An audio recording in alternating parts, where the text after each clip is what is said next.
तो देखिए बच्चों, आज हम लोग जो पढ़ेंगे वो क्लास 11th से है और ये एक पोएम है जिसे आज हम लोग पढ़ने वाले हैं और जिसका नाम है ए फोटोग्राफ। और सरली टॉलसन के द्वारा ये लिखी गई है।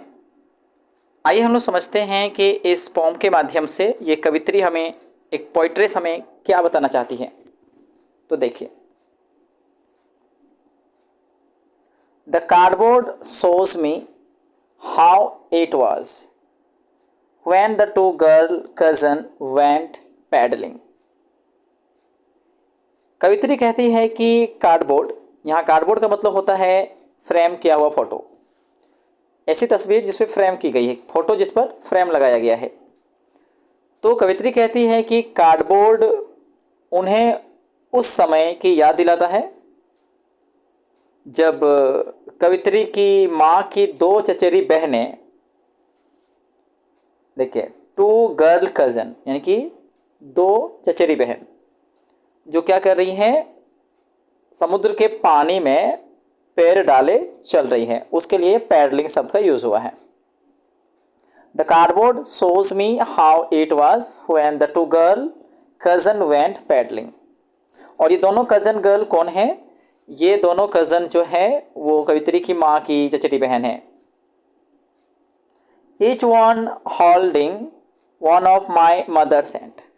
तो कवित्री की माँ को पकड़े हुए है ये दोनों लड़कियाँ, मतलब दोनों चचेरी बहन। तो बताना चाह रही है कि कवित्री की माँ की जो दो चचेरी बहनें हैं वो समुद्र के पास जो पैर डाल के चल रही हैं, ये दोनों बहनें जो हैं कवित्री की माँ का एक एक हाथ पकड़ा हुआ है। And see the big girl some 12 years और सो। और उन में से जो बड़ी है वो कवित्री की माँ है। मतलब जिस समय ये तस्वीर को दिखाया जा रहा है, मतलब फ्रेम को देखने से लग रहा है कि हाँ, कवित्री की जो माँ है वो बड़ी है और उसका उम्र करीब 12 साल की है और या उसके करीब है।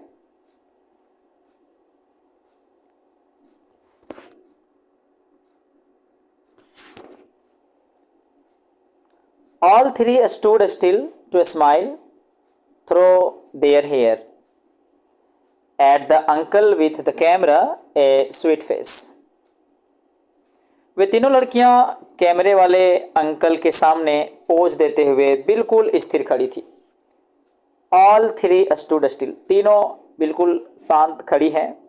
To smile through their hair, और अपनी जो बिखरे हुए बालों से वो प्यारी सी मुस्कान दिखा रही है। At the uncle with the camera, और किनके सामने?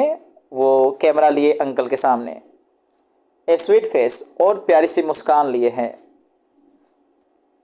माई mother's that was before I was born, और ये कवित्री की माँ की उस समय की तस्वीर है जिस समय कवित्री का जन्म नहीं हुआ है, यानी कि ये तस्वीर कवित्री के जन्म से पहले की है। And the sea which appears to have changed less was their terribly transient fate। तस्वीर में समुद्र जो इंसानों की तुलना में बहुत कम बदलता है, उन तीनों के नश्वर पैर को धो रहा था। यानी कि इस तस्वीर में दिखाया जा रहा है कि समुद्र की पानी क्या कर रहा है, इन तीनों के पैर को धो रहा है,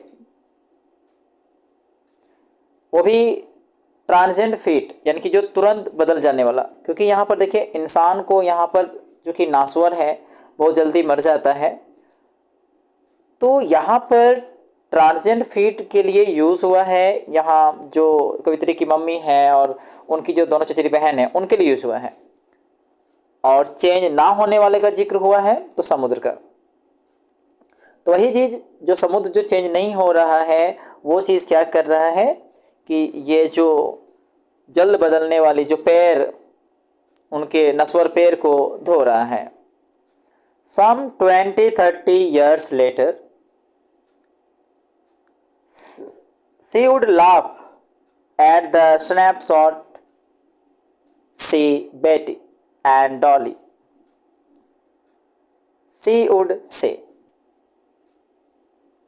इस घटना के लगभग 20-30 साल बाद माँ उस पुरानी तस्वीर को देखकर हंसा करती थी। Some 20-30 years later, इस घटना के लगभग 20-30 साल बाद she would laugh, वो हंसा करती है, हंसती हैं at the snapshot, इस तस्वीर को देखते हुए। See बेटी and Dolly, और वो किसको देखती है? वो बेटी और डॉली को देखो।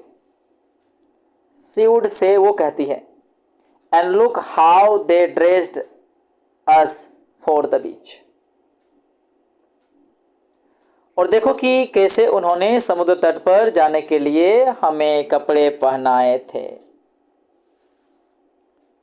वो क्या कहती है? मम्मी कहती है, वे कहती थी कि बेटी और डॉली को देखो, यह नाम है, ठीक है, तो बेटी और डॉली को देखो और देखो कि कैसे उन्होंने समुद्र तट पर जाने के लिए हमें कपड़े पहनाए थे। The sea holiday was her past, समुद्र तट पर जाने के लिए हमें कपड़े पहनाए थे। माँ के लिए वो समुद्र की छुट्टी एक बीता हुआ अतीत था। The sea holiday was her past, माँ के लिए वो समुद्र की छुट्टी एक बीता हुआ अतीत था। Mine is her laughter, और कवित्री के लिए माँ की वह हंसी एक बीता हुआ अतीत बन चुका है। कवित्री के लिए वो माँ की हंसी क्या बन चुका है? अब एक बीता हुआ अतीत बन चुका है। With the labored ease of loss, दोनों ही स्थितियां नुकसान के दर्द के साथ एक फीकी और बेमन की मुस्कान देती है।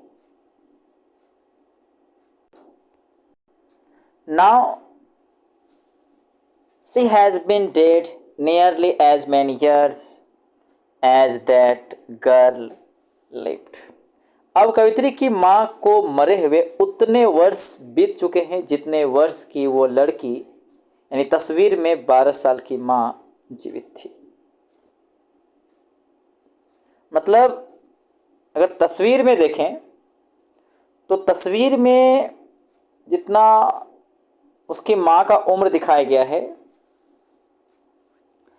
अभी वर्तमान में उसकी माँ की मरे हुए उतना दिन हो चुका है।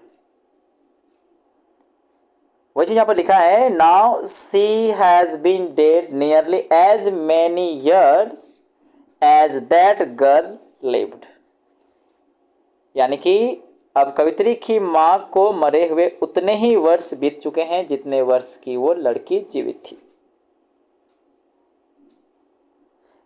End of this circumstance there is nothing to say at all, जीवन की इस दुखद परिस्थिति के बारे में अब कहने को कुछ बचा ही नहीं है। Its silence silences, इस गहरी खामोशी ने कवित्री को पूरी तरह से निशब्द कर दिया है। यहाँ पर बच्चों को बताना चाहूँगा कि व्री स्माइल का जो जिक्र यहाँ पर हो रहा है, तो व्री स्माइल का मतलब होता है एक प्रकार का व्यंग करता हुआ व्यंगात्मक मुस्कान, एक फीकी मुस्कान होता है। यह एक ऐसा मुस्कान है जो चेहरे को थोड़ा टेढ़ा करके या अनमने ढंग से दी जाती है। यह तब दी जाती है जब कोई व्यक्ति किसी मुश्किल या खराब स्थिति में भी छिपे हुए हास्य या विडंबना को स्वीकार कर रहा होता है।